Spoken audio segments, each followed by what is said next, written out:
Seorang raja dikenal dengan sebuah singgasananya. Selain itu, raja juga dihormati karena kebijaksanaan dari setiap pilihannya. Raja-raja yang terkenal seperti Arthur, Alexander Agung, Ramses, hingga Genghis Khan dikenal luas dengan segala macam prestasi dan juga sensasi. Namun dari semua sensasi yang ditimbulkan mereka, pernah nggak misal King Arthur kebesit pengen jadi gelandangan? Apalagi buat luluhin hati seorang wanita idaman. Aneh, wah gua kayaknya nggak perlu ceritain deh. Iya udah, oke. Jadi gini ceritanya.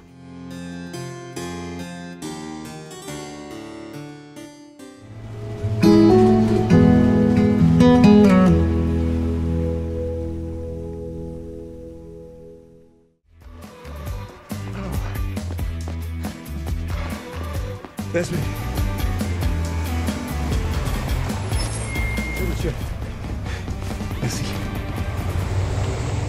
Pria yang lari-lari ini bukan habis di PHK, bukan juga seorang gelandangan, atau bahkan seorang biduan. Ya jelas salah atau matamu. Perkenalkan, beliau adalah Pangeran Desmond, atau lengkapnya Sutrisno Desmond Direjo Mangkurondo Tengen Kiwo Cacahe Limo Guyu Sedaya. Kok pangerannya belangsak sih? Desmond sendiri adalah sosok pangeran yang sangat karismatik. Saking berkarismanya, cewek-cewek bisa luluh hanya dengan tatapannya saja. Namun karena Desmond calon penerus raja, mau tidak mau dia harus mematuhi aturan kerajaan. Nggak boleh jajan sembarangan dan juga harus nikah dengan wanita pilihan. Dan wanita inilah yang akan menjadi tunangan sekaligus calon mempelainya, Carol. Carol sendiri adalah putri dari sebuah kerajaan bernama Vestrovia, sebuah kerajaan kecil di sudut negara Prancis. Walau kecil, Vestrovia adalah sebuah kerajaan dengan kekayaan yang luar biasa, sama seperti kerajaan Desmond, Androvia. Sekitar 300 tahun yang lalu, Androvia dan Vestrovia adalah sebuah negara kesatuan. Namun karena beberapa konflik internal, negara ini memecah hingga menjadi dua. Oleh karena itu, pernikahan Desmond dan Carol dilangsungkan dengan maksud untuk menyatukan lagi dua kerajaan ini.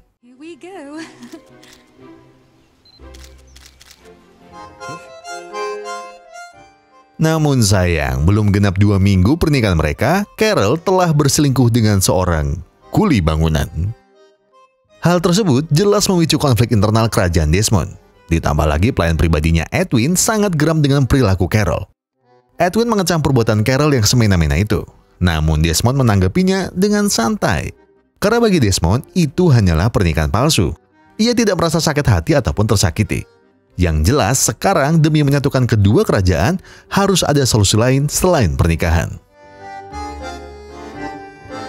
Namun tidak semua orang bisa menanggapi masalah ini setenang Desmond. Ayahnya yang seorang raja merasa tahta dan wibawa mereka tercoreng. Namun Desmond menegaskan, daripada sang ayah marah-marah, lebih baik mereka semua memikirkan jalan tengah untuk masalah ini. Paham bahwa nama baik kerajaannya tercoreng, Desmond pun hanya bisa termenung di pinggir pantai, ditemani oleh Edwin. Tiba-tiba, ia teringat dengan sosok adik perempuan dari Carol yang bernama Beatrix.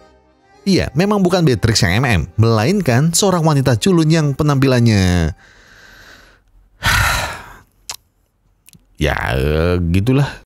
Cukup sih bentuknya kayaknya menurutku. Teringat akan hal itu, Desmond pun masih ingin mengusahakan. Jika ayahnya tidak menemukan jalur diplomasi lain, mau tidak mau, Desmond harus menikahi si Beatrix ini. Asking her to make a great sacrifice. Not as big a sacrifice as we would be asking our subjects to make if our fathers can't put aside centuries of grievances. Di tempat lain, kita akan diperlihatkan dengan seorang wanita yang terlihat cantik dengan aura bangsawannya. Bukan yang ini. Geser dikit. Nah, benar. Ini namanya adalah Beatrix. Iya, Beatrix yang ada di foto tadi adalah dirinya 10 tahun yang lalu, ketika masih polos, suci, dan masih cupu. Beatrix yang sekarang adalah seorang dokter profesional di Inggris. Hari itu, ia terlihat berantakan setelah malamnya diputusin sama sang pacar. Tahu sahabatnya ini lagi galau, Chloe pun menenangkannya dengan bilang, "Ayo makan seblak."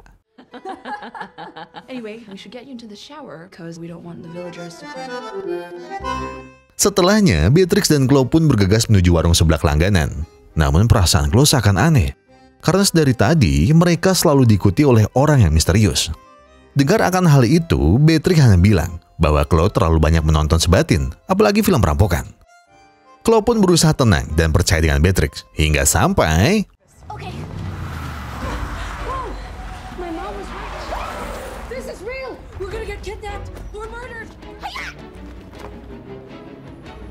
pesante importance pour nos deux pays que vous acceptiez de nous accompagner. C'est sûr qu'il y en a avec vous. Well, I'm not letting you get kidnapped without me. Tak disangka, orang-orang itu adalah suruhan dari kerajaan Androvia. Mereka dengan penuh hormat meminta izin kepada Beatrix untuk membawanya ke sebuah tempat, yang dimana acara kali ini akan menentukan nasib negaranya untuk kedepannya. Sesampainya di tempat itu, Desmond segera menyambut dan memperkenalkan dirinya. Mereka berdua pun sempat terlibat perdebatan sengit tentang Desmond yang tidak gentle untuk mengajaknya mengobrol. Namun Desmond menegaskan bahwa ini adalah kebijakan negaranya. Karena pernikahan Desmond dan kakaknya Beatrix gagal, Desmond pun meminta Beatrix menggantikannya. Mendengar itu, Beatrix kaget dan batin. Emang orang kerajaan kayak gini, dikit-dikit kawin?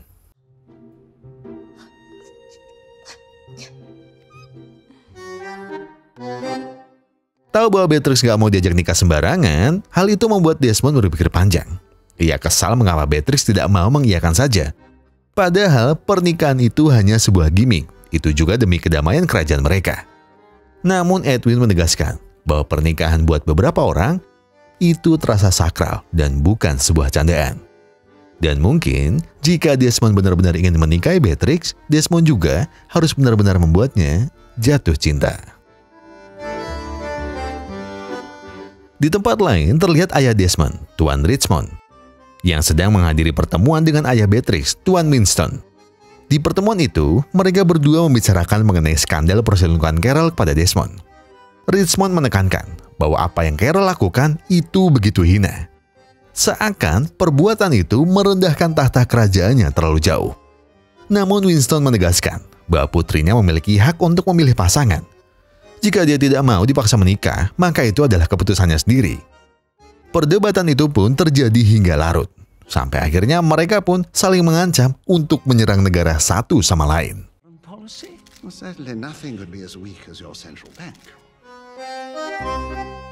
Paginya, Beatrix menghubungi sang kakak dan bertanya mengapa kakaknya berselingkuh dari Pangeran Desmond. Carol menjelaskan bahwa ia bukan berselingkuh. Dikatakan selingkuh jika memang pernikahan itu saling memiliki rasa. Namun kenyataannya, Carol dan Desmond tidak pernah punya perasaan itu. Oleh karenanya, Carol lebih memilih jalan hidupnya sendiri. Hal itu dapat Beatrix pahami, karena selama bertahun-tahun Carol selalu mengemban tanggung jawab pewaris tahta. Ditambah dengan apa yang Carol lakukan, Beatrix jadi bisa merasakan kesempatan menjadi orang biasa, hingga mengenyam pendidikan tinggi dan bahkan mewujudkan mimpinya menjadi seorang dokter. Oleh karena itu, Beatrix mengajukan diri untuk menggantikan sang kakak, melakukan diplomasi agar kedua negara ini tidak saling bertumbukan lagi, dengan cara mengawini Pangeran Desmond. Namun mungkin Beatrix harus memikirkan keputusannya ini 2 kali, karena ternyata Beatrix belum siap. Bukan karena Desmond jelek, tapi karena Beatrix baru saja putus dan membuatnya merasa canggung ketika menjalin hubungan yang baru. Namun Desmond menjelaskan bahwa Beatrix tak perlu jauh dalam perasaannya. Anggap saja pernikahan mereka adalah formalitas, hanya demi kedamaian negara saja, sebatas itu. Tapi Beatrix menjelaskan bahwa ia tidak bisa menjalin hubungan palsu. Dan oleh karenanya, jika memang Desmond ingin Beatrix menikahinya, Desmond harus bisa membuatnya jatuh cinta. Dan gimana caranya? Aku punya 10 yacht, aku punya 10 Ferrari, aku punya 10 kapal laut yang bisa terbang sama 10 Indomie. Bagaimana? Mau sama abang? We might look like just a normal couple out for a date. Maksudmu gimana, Mbak? Sontak, Desmond bingung. Kenapa harus gelandangan? Beatrix pun menjelaskan bahwa dirinya sudah 20 tahun ini hidup bebas sebagai orang biasa. Keluarganya memperbolehkan Beatrix untuk memilih jalan hidupnya sendiri. Oleh karenanya, Beatrix punya segudang pengetahuan dan tenggat rasa lebih baik dari Desmond, yang sedari kecil pasti diatur-atur sama papa kan, Mas? Ya toh? Desmond harus sekali saja merasakan bahwa menjadi orang biasa itu lebih menyenangkan dibanding orang bertahta. Jadi ayo pergi dari tempat ini dan bersenang-senang denganku. Bagaimana? This place Chloe and I used to go in grad school. The pizza is so greasy. Dan iya, pada akhirnya Desmond pun mau nurut dengan permintaan Beatrix. Ya walau baju Desmond terlihat kurang gelandangan, tapi ya nggak apa-apa. Yang penting, ayo kita pergi ngutang es teh dan kerak telur. Ayo Mas Desmond, ayo. So going off the tether. What's wrong? Bowling, you say? Yeah, let's give it a go. Puas dengan kerak telur yang dimakan, mereka berdua pun pergi ke sebuah arena bowling. Awalnya Beatrix ngajakin Desmond yang terlihat cupu karena nggak pernah main keluar seperti ini. Namun ternyata Beatrix salah. Desmond adalah jagonya main bowling. Bahkan saat Beatrix menantang untuk kedua kalinya, Desmond lagi-lagi dengan mudah meruntuhkan semua bidak dalam sekali percobaan. Jadi gimana Nona? Udah jatuh cinta sama Abang? Namun yang tidak mereka sadari, sepertinya aksi ini mengundang amarah Edwin. Karena yang harus Desmond tahu, jika sang ayah mendengar kabar bahwa Desmond kabur seperti ini, nyawa Edwin lah yang akan jadi taruhannya. Tapi Desmond menjelaskan bahwa malam ini sangat menyenangkan. Tak pernah Desmond sekalipun merasakan kebahagiaan seperti ini sebelumnya. Terlebih, ia menghabiskan malam yang indah bersama calon tunangannya. Dan karena Desmond sudah mau nurutin permintaan Beatrix, Beatrix juga harus menuruti apa yang Desmond inginkan.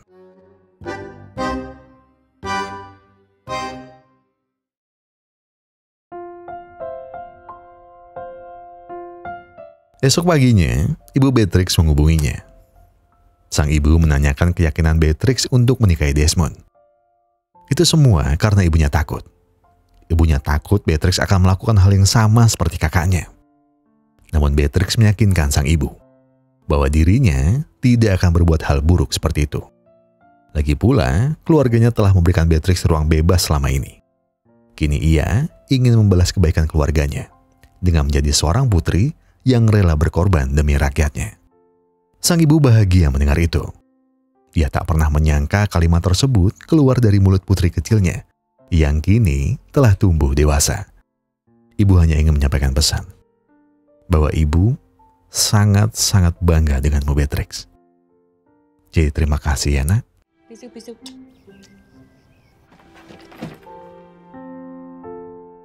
Paginya, Beatrix mengumumkan bahwa ia mau menikah dengan Desmond. Dan di hari itu juga langsung digelar acara pertunangan mereka.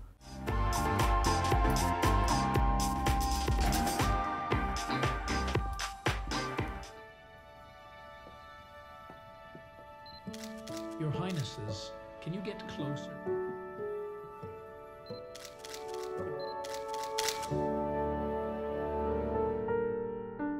Jelas saja kabar pernikahan mereka menjadi buah bibir di sana.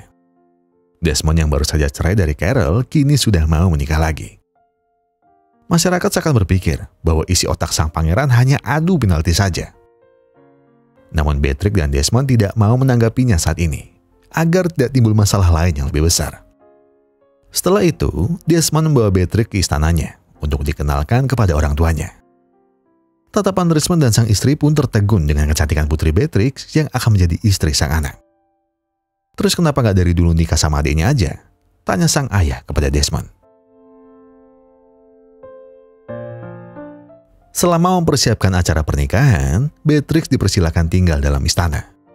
Tak lupa sebagai sahabat sejati, Beatrix juga majak Chloe. Walau Beatrix adalah anak raja, tapi 20 tahun hidup sebagai orang biasa jelas merubah sifat manjanya.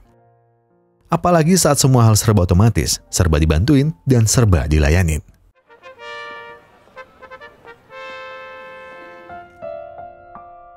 Hingga pada malam harinya, Beatrix yang kesulitan tidur datang ke dapur istana. Di sana terlihat Bu Jaidi sedang memasak roti. Dengan sopan, Beatrix meminta segelas teh hangat kepada Bu Jaidi. Di tengah momen itu, Bu Jaidi bertanya, mengapa kakak Beatrix dengan tega meninggalkan Desmond tempo waktu? Bagi para pelayan di sini, Desmond adalah sosok pangeran yang baik. Dia tidak sombong dan senang bergaul dengan para pekerja di istana.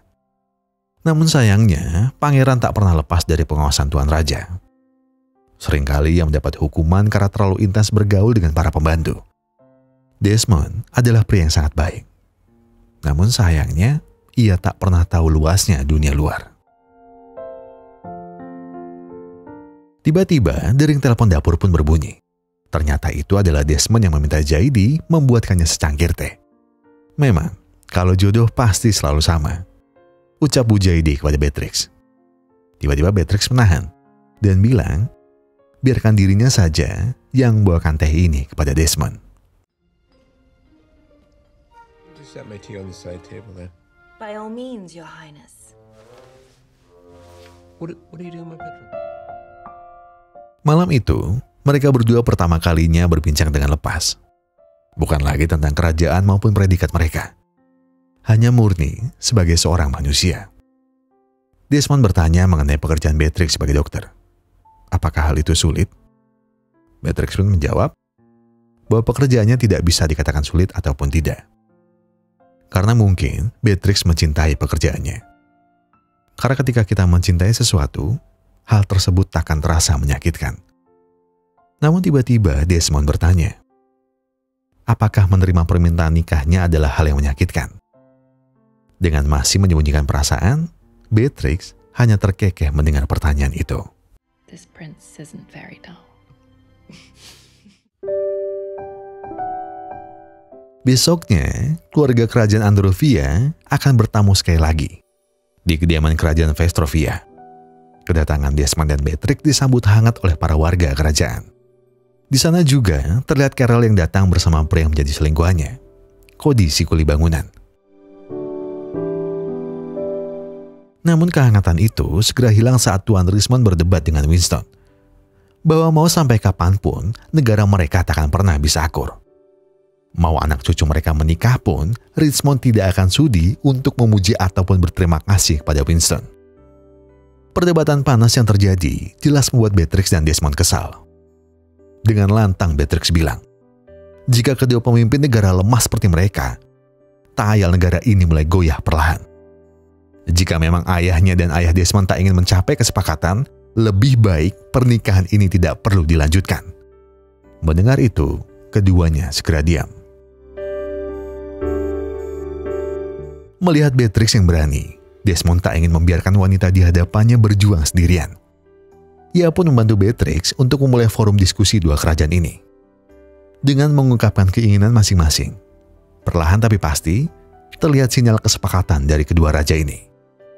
Tak hanya itu, demi menambah kepercayaan, Desmond dan Beatrix mengadakan beberapa permainan kecil, hingga sampai sesi curahan hati.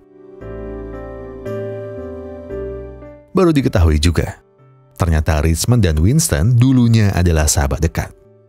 Beatrix bertanya kepada Richmond, apa yang menyebabkan mereka berdua sampai bermusuhan satu sama lain? Mungkin jawaban yang bisa mereka berikan adalah karena kakek dan leluhur mereka selalu bilang bahwa orang di luar kerajaan bukanlah orang yang bisa dipercaya. Setelah masing-masing dari mereka naik tahta, seolah perkataan itu mulai menggeser perasaan mereka sebagai sahabat. Been a win for either of you.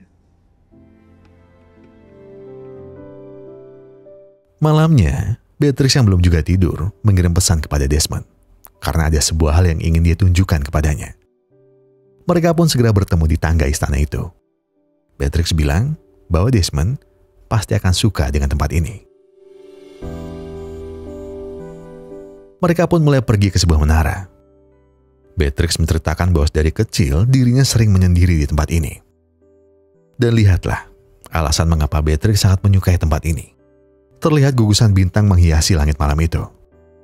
Desmond pun juga hanya bisa membeku. Seakan dirinya tak habis-habisnya dibuat bahagia oleh Beatrix. Bagi Desmond, ini termasuk pengalaman pertamanya melihat bintang seindah ini. Ditambah lagi, dirinya melihat bersama orang yang spesial untuknya. Namun bukankah hubungan mereka sebatas formalitas? Dan hanya demi diplomasi negara saja? Tanya Beatrix kepada Desmond. Namun, yang harus Beatrix tahu, Desmond sebenarnya belum pernah sekalipun jatuh cinta. Bahkan saat menikah dengan kakak Beatrix tempo waktu. Namun kali ini berbeda. Desmond seakan bisa merasakan sesuatu di dadanya. Desmond tidak tahu dan tidak pernah merasakan hal seperti ini. Seraya mata mereka saling menatap, Beatrix membisikkan sesuatu ke Desmond.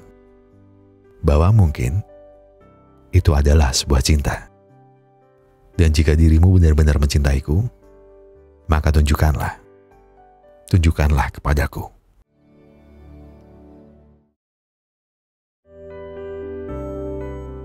Memori kenangan mereka berdua pun mulai terputar. Mungkin singkat, bahkan sangat singkat. Tapi entah, Dalam waktu yang singkat itu, seakan setiap detiknya begitu berarti untuk Desmond dan Beatrix. Suatu hal yang berawal dari sebuah keharusan, sebuah tanggung jawab dan sebuah beban. Entah mengapa, sekarang semua itu terasa begitu manis di benak mereka berdua. Tanpa sadar juga, mereka terlelap di bawah alunan merdu langit malam ini. Hingga pagi menjemput, keduanya pun saling berbagi senyum yang hangat satu sama lain. Hingga Beatrix teringat bahwa hari ini adalah hari pernikahan mereka. Sekarang Desmond dan Beatrix kembali dan bersiap diri untuk melangsungkan acara. Namun sayangnya, akibat diplomasi ayah mereka berhasil dan hubungan antara kerajaan kembali membaik, pernikahan keduanya pun tidak lagi dibutuhkan. She barely knows. It's you from your engagement to me. Suppose we both rather. Namun sepertinya, kedua insan ini masih tidak mau mengakui bahwa mereka sudah saling jatuh cinta. Di depan Beatrix, Desmond mengucapkan terima kasih karena Beatrix telah berani berkorban demi kedamaian negara mereka berdua. Desmond mengucapkan seluruh terima kasih. Terima kasih untuk semua kenangan yang pernah mereka habiskan bersama. Bagi Desmond, hal-hal kecil itu sangatlah berarti. Hal-hal kecil itulah yang selama ini Desmond tak pernah miliki. Dan sampai jumpa kembali di kesempatan lain, Beatrix.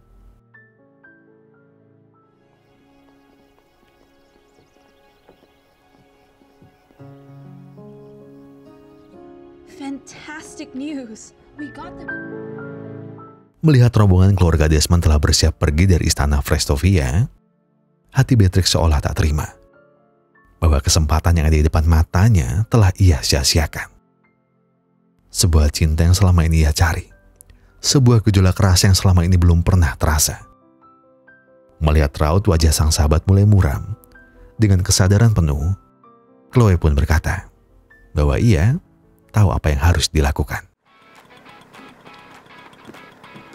Okay, you good?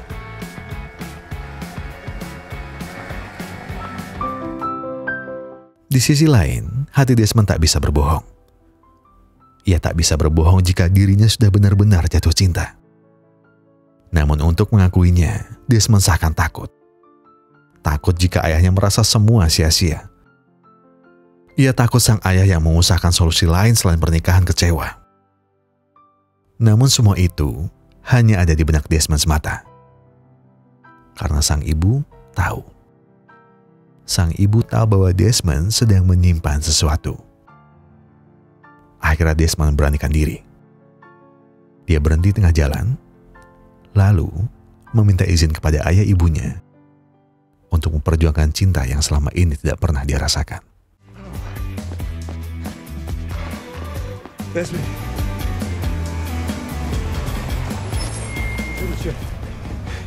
Merci.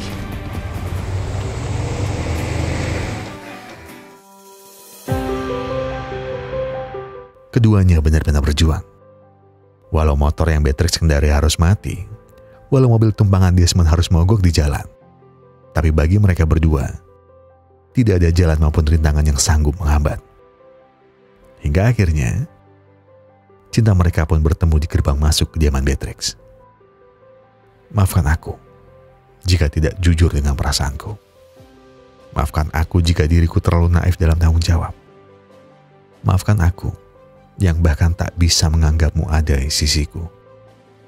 Maafkan aku yang selalu menolak bahwa diriku telah jatuh cinta kepadamu. Sejak malam itu, kau membuat aku luluh. Kau perlihatkan aku dunia yang luas dibanding dinding istana. Kau ajarkan aku banyak hal termasuk berbagai macam bentuk bahagia. Dan maafkan aku jika diriku terlambat untuk menyadari dan mengungkapkan cintaku. Beatrix yang mendengar itu semua seakan luluh. Mulutnya membengkut dan tak bisa berucap apapun. Dengan menganggukkan kepala, Beatrix menjawab bahwa dirinya juga mencintai Desmond. Pria itu pun kembali berlutut. Ia berlutut untuk kedua kalinya di hadapan wanita yang sama. Namun kali ini, dengan rasa cinta yang benar-benar asli.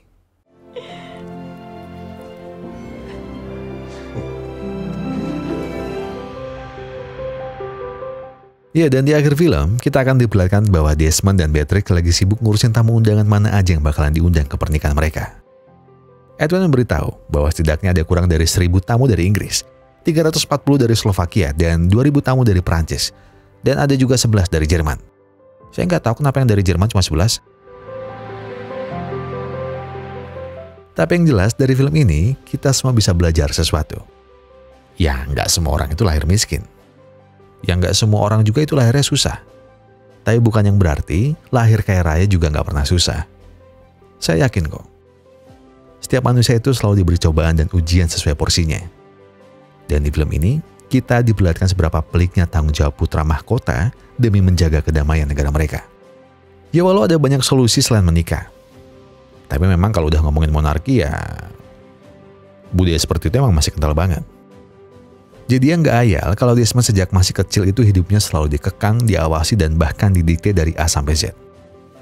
Hidup kayak gitu capek loh. Walaupun ya di ujung hari kamu tetap bisa mandi emas maupun air panas. Dan selain itu, salah satu pesan yang saya ambil dari film ini adalah kejutan yang Tuhan siapkan terkadang samar. Tidak terlihat, namun ketika muncul, selalu membekas di jiwa. Saya Gogon dan segenap tim Pusra Epic Glory mengucapkan terima kasih.